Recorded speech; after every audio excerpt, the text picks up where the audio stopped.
ঈসা আলাইহিস সালাতু ওয়াস সালামের অবতরণের সেই মসজিদ কোনটি? ঈসা আলাইহিস সালাতু ওয়াস সালাম কিয়ামতের বড় আলামত প্রকাশিত যখন হবে তখনকার একটা বড় আলামত হচ্ছে ঈসা আলাইহিস সালাতু ওয়াস সালাম তিনি পৃথিবীতে অবতরণ করবেন।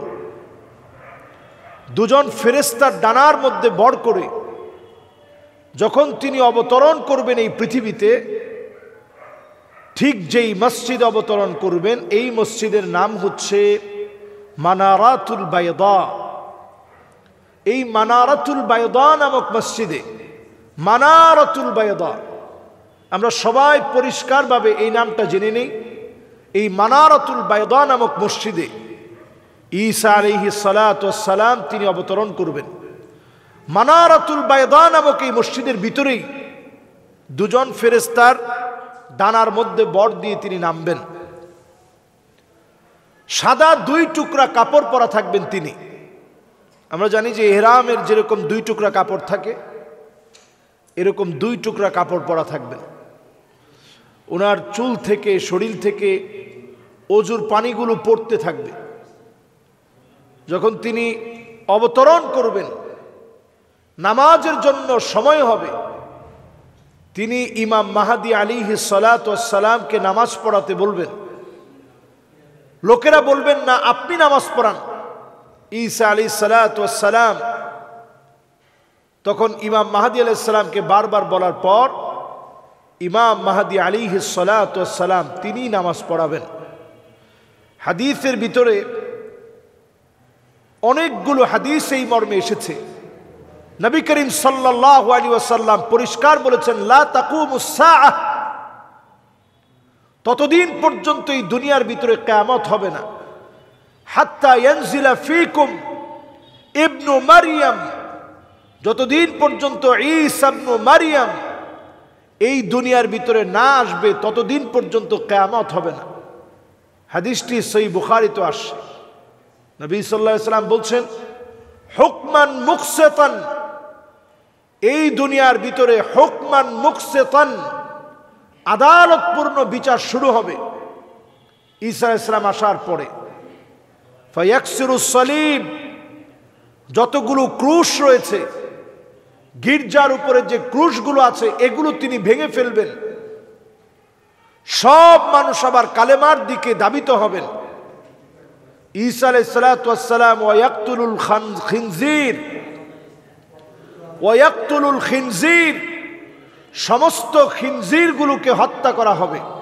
শূকর যেগুলো আছে এই শূকরগুলোকে হত্যা করা হবে।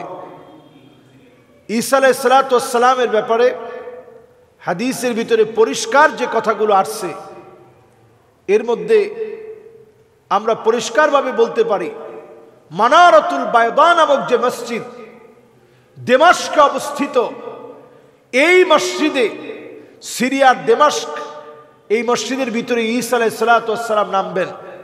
সাদা গম্বুজওয়ালা মসজিদ, এই সাদা গম্বুজওয়ালা মসজিদ মানারাতুল বায়দা সারা দুনিয়ার জন্য এখন প্রস্তুত হয়ে গেছে, তৈরি হয়ে গেছে। সারা দুনিয়ার মানুষ এখন জানে যে মানারাতুল বায়দা মসজিদ প্রস্তুত হয়ে গেছে। মুসলমান এখন ঘুমানোর সময় নেই। সিরিয়ার আজকের বিজয় বলে দিচ্ছে তুবা লিশ শাম। নবীজি যে বারবার বললেন এবং নবী সাল্লাল্লাহু আলাইহি সাল্লাম বললেন, ওয়া ইন্না মালাইকাতার রহমান বাসিতাতুন আজনিহাতাহা, আল্লাহর ফেরেশতারা এই শামের জন্য ডানা বিছিয়ে দিবে। শামের সকল দিকে আল্লাহ রাব্বুল আলামিন রহমতের চাদরে বেষ্টিত করবে। বদরের প্রান্তে যেইভাবে ফেরেশতা নাজিল করে দিয়ে আল্লাহ তাআলা যেভাবে ফেরেশতাদেরকে দিয়ে বিজয় দিয়েছেন, শামের বিজয়ের ভিতরে আল্লাহ রাব্বুল আলামিন ফেরেশতা প্রেরণ করে দিয়ে ফিলিস্তিনের বিজয়, জর্ডানের বিজয়, লেবাননের বিজয়, এমনকি আজকে যে সিরিয়ার বিজয়, এ সকল বিজয়গুলো সেদিন পূর্ণাঙ্গতায় রূপ নিবে যেদিন মিডল ইস্ট জুড়ে ইসলামের এই দাওয়াত ছড়িয়ে পড়বে। হাদিসের ভিতরে আসছে, নবী সাল্লাল্লাহু আলাইহি সাল্লাম বলছেন, ইল্লা আদখালাহুল্লাহু কালিমাতাল ইসলাম, রন্ধ্রে রন্ধ্রে আল্লাহ তাআলা কালেমার বিজয়কে ছড়িয়ে দিবেন। সমস্ত জায়গায় ধ্বনিত হবে কালেমার ধ্বনি। এবং নবী সাল্লাল্লাহু আলাইহি ওয়াসাল্লাম আরো হাদিসের ভিতরে বলছেন, বাইতু মাদার ওয়ালা উবার, যত রকমের ঘরবাড়ি আছে, যত রকমের ঘরবাড়িগুলো আছে, মাটির ঘর, দালান ঘর, সব ঘরে, বাড়িতে বাড়িতে কালেমার পতাকা উড্ডীন হবে, কালেমা বিজয়ী হবে, ইসলাম এবং মুসলমানরা বিজয়ী হবে। এর সূচনা লগ্নে আমরা এখন যে আলামতগুলো দেখতে পাচ্ছি, এটার থেকে একটা সময়ে ইমাম মাহদী আলাইহিস সালাতু ওয়াস সালাম যখন আগমন করবেন, এরপরে ঈসা আলাইহিস সালাতু ওয়াস সালামের আগমন পর্যন্ত, ঈসা আলাইহিস সালামের আগমনটা কিয়ামতের বড় আলামত। ইমাম মাহদী আলাইহিস সালামের আলামত, ইমাম মাহদী আলাইহিস সালাতু ওয়াস সালামের আগমন, এটা ছোট আলামতের শেষ।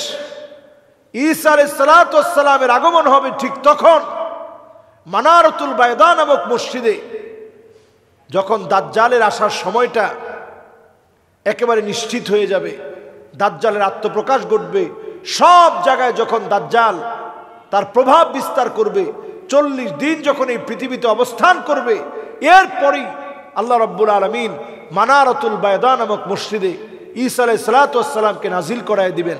এবং ঈসা আলাইহিস সালামের হাতেই বাবুল লুদ নামক এরিয়া, আপনারা দেখবেন সবচেয়ে, এই জায়গাটা এখন সবচেয়ে সিকিউরিটিতে ভরপুর, সবচেয়ে সিকিউরিটি দিয়ে ঘেরা।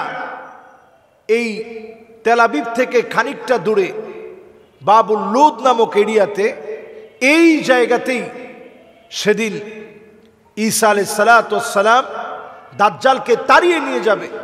আর তার যারা সঙ্গী সাথী হবে, সবাই শুধু ঈসা আলাইহিস সালাতু ওয়াস সালামের নিঃশ্বাস যত দূর যাবে এর মধ্যেই তারা ধ্বংস হয়ে যাবে। শুধু যারা বাকি থাকবে, অবশিষ্ট সৈন্যবাহিনী, ঈসা আলাইহিস সালাতু ওয়াস সালামের নিঃশ্বাসে নিঃশ্বাসে শেষ হতে হতে লবণ যেমন পানির ভিতরে দিলে গলে যায়, এইভাবে করে সবগুলো গলে শেষ হয়ে যাবে। বাকি থাকবে শুধু দাজ্জাল একা। সেই দাজ্জালকে আল্লাহ রাব্বুল আলামিন এই বাবুল লুদ নামক এরিয়ার ভিতরে নিয়ে ঈসা আলাইহিস সালাতু ওয়াস সালামের হাতে দাজ্জাল নিহত হবে। এই পৃথিবীতে সমস্ত জুলমের অবসান হবে। এই পৃথিবীর ভিতরে চলবে নবী সাল্লাল্লাহু আলাইহি সাল্লামের হাদিসের ভাষ্য অনুযায়ী হুকমান মুকসিতা কিসতান ওয়া আদলা। সারা দুনিয়ার ভিতরে শুধু আদালতের কথা চলবে, ন্যায় ইনসাফের কথা চলবে। কোনো মানুষ একটা মুহূর্তের জন্য মাজলুম হবে না। আল্লাহ রাব্বুল আলামিনের কাছে এই সময়ের প্রস্তুতি আমরা কামনা করি।